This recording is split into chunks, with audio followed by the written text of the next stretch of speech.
Assalamualaikum warahmatullahi wabarakatuh.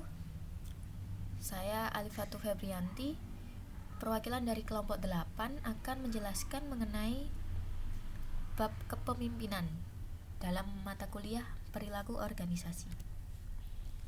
Yang pertama, definisi. Istilah kepemimpinan leadership adalah kata yang diambil dari kosakata yang umum dipakai dan dimasukkan ke dalam kosakata teknis bidang ilmu tertentu tanpa didefinisikan kembali secara tepat. Karena itu kata ini memiliki konotasi yang tidak relevan sehingga menciptakan makna yang ambigu. Menurut para ahli ada beberapa pendapat. Yang pertama dari Katz and Kahn tahun 1978 menyatakan bahwa kepemimpinan adalah pengaruh tambahan yang melebihi dan berada di atas kebutuhan mekanis dalam mengarahkan organisasi secara rutin. Yang kedua, menurut Rounds and Belling tahun 1984, kepemimpinan adalah proses mempengaruhi aktivitas kelompok yang terorganisir untuk mencapai sasaran. Yang ketiga, Jacob and Jacques, kepemimpinan adalah proses memberikan tujuan atau arahan yang berarti ke usaha kolektif yang menyebabkan adanya usaha yang dikeluarkan untuk mencapai tujuan. Yang terakhir, Richards and Eagle, kepemimpinan adalah cara mengartikulasi visi, mewujudkan nilai, dan menciptakan lingkungan guna mencapai sesuatu. Sebab kedua adalah, apa sih teori kepemimpinan itu? Nah, ada beberapa teori di sini. Yang pertama adalah teori sifat kepemimpinan. Teori yang mempertimbangkan kualitas dan karakteristik personel yang mendiferensiasikan para pemimpin dari yang bukan pemimpin. Pencarian atas kepribadian, sosial, fisik, atau intelektual yang membedakan seseorang pemimpin dengan yang bukan pemimpin menjadi tahap awal dalam riset kepemimpinan. Selanjutnya, teori mengenai perilaku kepemimpinan. Teori ini menyiratkan bahwa semua orang bisa dilatih menjadi pemimpin. Berdasarkan studi Ohio State tahun 1940, pada dasarnya ada dua dimensi yang sangat diperhitungkan sebagai perilaku kepemimpinan oleh karyawan, yaitu memprakarsai struktur dan keramahan. Dalam memprakarsai struktur, sejauh mana seorang pemimpin akan mendefinisikan serta menstrukturisasi peranan dan pekerjaannya dalam mencapai tujuan. Dalam keramahan, sampai sejauh mana hubungan pekerjaan seseorang dicirikan oleh rasa saling percaya diri, menghormati gagasan dari para pekerja, dan menghargai perasaan mereka.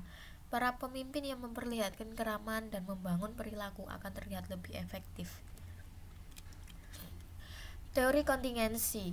Teori ini membahas kesesuaian pemimpin yang berarti menyesuaikan pemimpin yang tepat. Yang pertama, model filter. Model filter dalam mengidentifikasi gaya kepemimpinan meyakini ada sebuah faktor kunci dalam keberhasilan kepemimpinan, yakni gaya kepemimpinan dasar individu. Filter mengasumsikan bahwa gaya kepemimpinan individu adalah tetap. Jika situasi mensyaratkan seorang pemimpin untuk berorientasi pada tugas dan orang dalam posisi kepemimpinan tersebut adalah yang berorientasi pada hubungan. Salah satu situasi yang dimodifikasi atau pemimpin harus digantikan untuk mencapai efektivitas yang optimal. Model filter dalam mendefinisikan situasi. Filter mengidentifikasi tiga dimensi kontingensi atau situasional.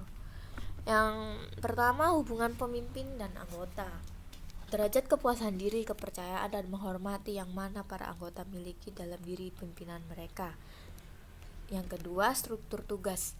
Keadaan yang mana penugasan pekerjaan dibuatkan prosedur, yaitu terstruktur dan tidak terstruktur.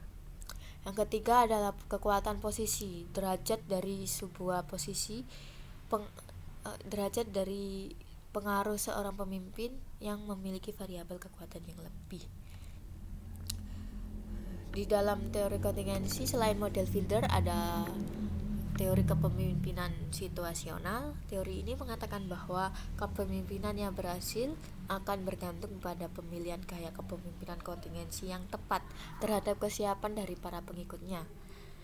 Teori jalur tujuan, suatu teori yang menyatakan bahwa merupakan tugas dari pemimpin untuk membantu para pengikutnya dalam memperoleh tujuan-tujuan mereka dan untuk menyediakan pengarahan atau dukungan, memastikan bahwa tujuan-tujuan mereka sudah sesuai dengan tujuan organisasi ataupun perusahaan.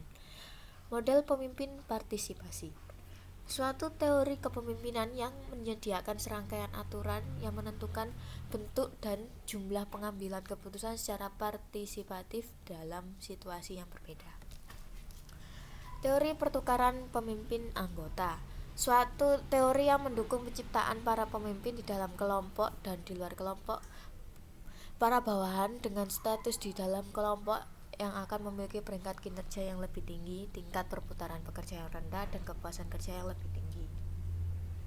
Teori kepemimpinan karismatik, menurut Robert House, teori kepemimpinan karismatik adalah para pengikut membuat atribut kepahlawanan atau kemampuan kepemimpinan yang luar biasa ketika mengamati perilaku-perilaku tertentu dan cenderung untuk memberikan kekuasaan para pemimpin tersebut.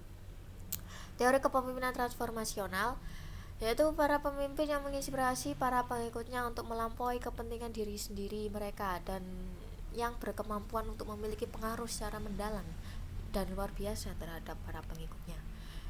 Sebab ketiga yaitu kepemimpinan yang autentik yang terdiri dari kepemimpinan yang beretika, kepemimpinan yang melayani, dan kepercayaan kepemimpinan. Yang pertama, kepemimpinan yang beretika. Para pemimpin yang memiliki perilaku etis cenderung memiliki pengikut yang lebih berperilaku kewargaan organisasi dan lebih bersedia untuk mengarahkan masalah-masalah agar lebih diperhatikan oleh pemimpin. Menurut riset terbaru menemukan bahwa kepemimpinan yang beretika dapat mengurangi konflik interpersonal. Yang kedua, kepemimpinan yang melayani, suatu gaya kepemimpinan yang ditandai dengan melampaui kepentingan-kepentingan pemimpin sendiri dan akan menitik beratkan pada kesempatan untuk membantu para pengikutnya agar bertumbuh dan berkembang. Yang ketiga, kepercayaan dan kepemimpinan. Kepercayaan adalah atribut utama terkait dengan kepemimpinan. Melanggarnya pun dapat memiliki efek beragam yang serius terhadap kinerja kelompok. Ya, terima kasih. Hanya itu saja yang dapat saya sampaikan. Kurang lebihnya mohon maaf. Wassalamualaikum warahmatullahi wabarakatuh.